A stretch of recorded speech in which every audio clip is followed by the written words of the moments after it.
അസ്സലാമു അലൈക്കും. കാലിക്കറ്റ് ഫ്ലേവേഴ്സിലേക്ക് എല്ലാവർക്കും സ്വാഗതം. ഇന്ന് നമ്മൾ നല്ല തരിപ്പോളാണ് ഉണ്ടാക്കാൻ പോണത്. വളരെ കുറച്ച് ഇൻഗ്രീഡിയൻസ് കൊണ്ട് തന്നെ വളരെ പെട്ടെന്ന് തയ്യാറാക്കി എടുക്കാൻ പറ്റുന്ന നമ്മളൊരു ഇഫ്താർ സ്പെഷ്യലാണിത്. കാണാനൊരു സ്പോഞ്ച് കേക്ക് പോലാണെങ്കിലും ഇതിൻ്റെ ടേസ്റ്റ് ഒന്ന് വേറെ തന്നെയാണ്. അപ്പോൾ നമുക്ക് വേഗം പോയി നമ്മളെ തരിപ്പോള ഉണ്ടാക്കിയാലോ?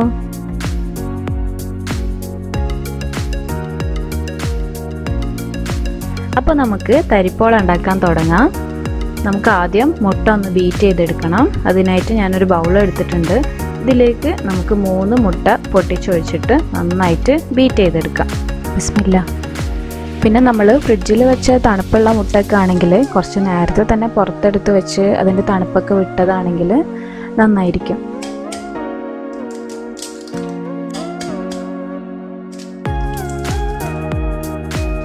അപ്പോൾ മുട്ട പൊട്ടിച്ചൊഴിച്ചു. ഇനി ഇതിലേക്ക് ഒരു 1/4 കപ്പ് പഞ്ചസാരയും ഒരു 2 ഏലക്കായും കൂടി കൂട്ടി പൊടിച്ചത് ചേർത്ത് കൊടുക്കാം. നിങ്ങൾക്ക് വേണമെങ്കിൽ പഞ്ചസാരയും ഏലക്കായ പൊടിയും കൂടി ചേർത്ത് കൊടുത്താൽ മതി. പക്ഷേ വലിയ തരികളുള്ള പഞ്ചസാര ആണെങ്കിൽ ഒന്ന് പൊടിച്ച് ചേർക്കുന്നതായിരിക്കും നല്ലത്.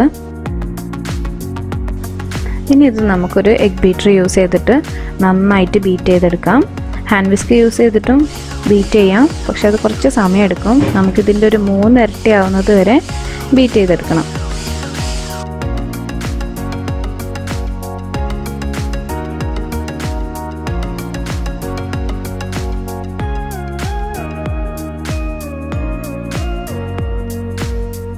അപ്പോൾ നമ്മൾ നന്നായിട്ട് ബീറ്റ് ചെയ്തെടുത്തിട്ടുണ്ട്.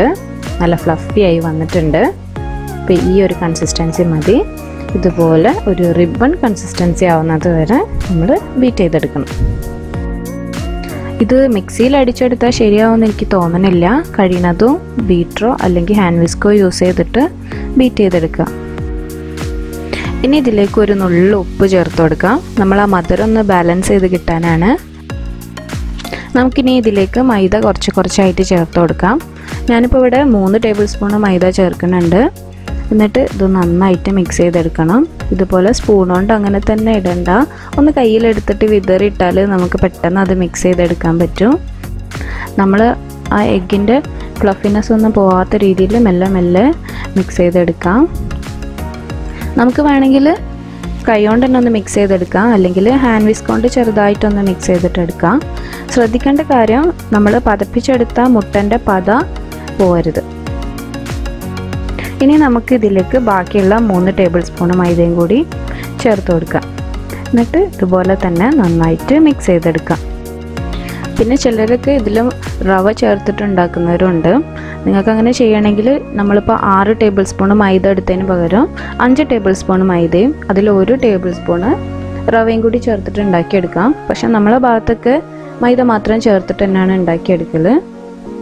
അതുകൊണ്ട് തന്നെ റവ ചേർക്കാത്തൊരു ടേസ്റ്റാണ് എനിക്കിഷ്ടം. ഞാൻ അതന്നെ ഫോളോ ചെയ്യാണ്. നിങ്ങളെ ഇഷ്ടത്തിനനുസരിച്ചുള്ള മാറ്റങ്ങളൊക്കെ വരുത്താം. ഇനി ഇത് നമുക്ക് മെല്ലെ മിക്സ് ചെയ്തെടുക്കാം. പിന്നെ നമ്മൾ മൈദ ചേർത്തതിന് ശേഷം എഗ് ബീറ്റർ യൂസ് ചെയ്തിട്ട് ബീറ്റ് ചെയ്തെടുക്കരുത്, പെട്ടെന്ന് മിക്സായി കിട്ടുമെന്ന് വിചാരിച്ചിട്ട്. അപ്പോൾ പിന്നെ നമ്മളെ തരിപ്പോള ശരിയാവില്ല. കാരണം നമ്മളിതിലിനി ബേക്കിംഗ് പൗഡറോ ബേക്കിംഗ് സോഡയോ ഒന്നും തന്നെ ചേർക്കണില്ല. വേണമെങ്കിൽ ഒരു നുള്ളു ബേക്കിംഗ് സോഡ ചേർക്കാം. ഞാൻ ചില സമയത്തൊക്കെ ഒരു നുള്ളു ബേക്കിംഗ് സോഡ ചേർത്തിട്ട് ഉണ്ടാക്കിയെടുക്കലുണ്ട്. പെട്ടെന്ന് കുക്കായി കിട്ടും കുറച്ച് ബേക്കിംഗ് സോഡ ചേർക്കുകയാണെങ്കിൽ. പക്ഷേ അധികം ആവാതിരിക്കാൻ ശ്രദ്ധിക്കാം. അതുപോലെ തന്നെ പഞ്ചസാരയും മൈദയൊക്കെ കറക്റ്റ് ആ ഒരു മെഷർമെൻറ്റിൽ തന്നെ എടുക്കാൻ ശ്രദ്ധിക്കാം. പിന്നെ പഞ്ചസാരയും ബേക്കിംഗ് സോഡയൊക്കെ കൂടിപ്പോയാൽ നമ്മളെ തരിപ്പോളൻ്റെ കളർ തന്നെ ആകെ മാറിപ്പോവും.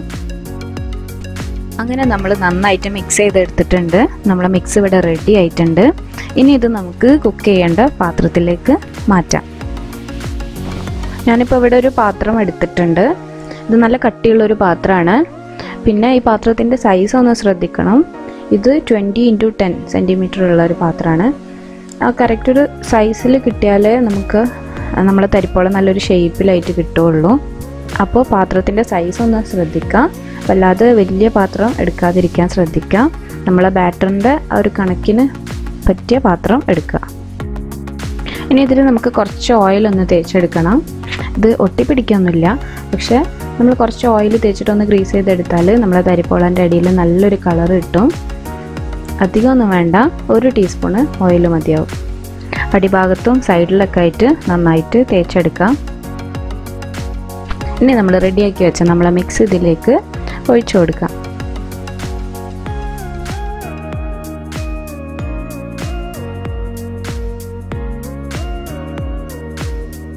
അങ്ങനെ നമ്മളെ ബാറ്റർ പാത്രത്തിലേക്ക് ഒഴിച്ചിട്ടുണ്ട്. ഇനി ഇത് നമുക്ക് നല്ല ലോ ഫ്ലെയിമിൽ വെച്ചിട്ട് വേവിച്ചെടുക്കാം. ഇപ്പോൾ ഒരു 5 മിനിറ്റ് കഴിഞ്ഞിട്ടുണ്ട്.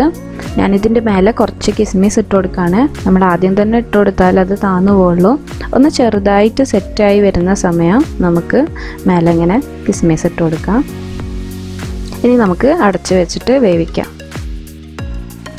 നമ്മളെ തരിപ്പോൾ ഏകദേശം റെഡി ആയിക്കണമെന്നാണ് തോന്നണത്. നല്ല സ്മെല്ലൊക്കെ വന്ന് തുടങ്ങിയിട്ടുണ്ട്. നമുക്ക് നോക്കിയാലോ. റെഡി ആയിക്കണേ, നല്ലോണം വെന്തിട്ടുണ്ട്. ഇനി നമുക്ക് അടുപ്പ് ഓഫ് ചെയ്യാം. ഒന്ന് ചെറുതായി ചൂടാറിയതിന് ശേഷം നമുക്ക് പാനിൽ നിന്ന് എടുത്ത് മാറ്റിയിട്ട് കട്ട് ചെയ്ത് സെർവ് ചെയ്യാം. ഏകദേശം ചൂടാറിയിട്ടുണ്ട്. നമുക്കിതൊന്ന് എടുത്ത് നോക്കാം. മാഷാല്ലാ, നല്ല കളറൊക്കെ ആയിട്ടുണ്ട്. കണ്ടോ, അടിഭാഗമൊക്കെ നല്ലൊരു ഗോൾഡൻ ബ്രൗൺ കളർ ആയിട്ടുണ്ട്.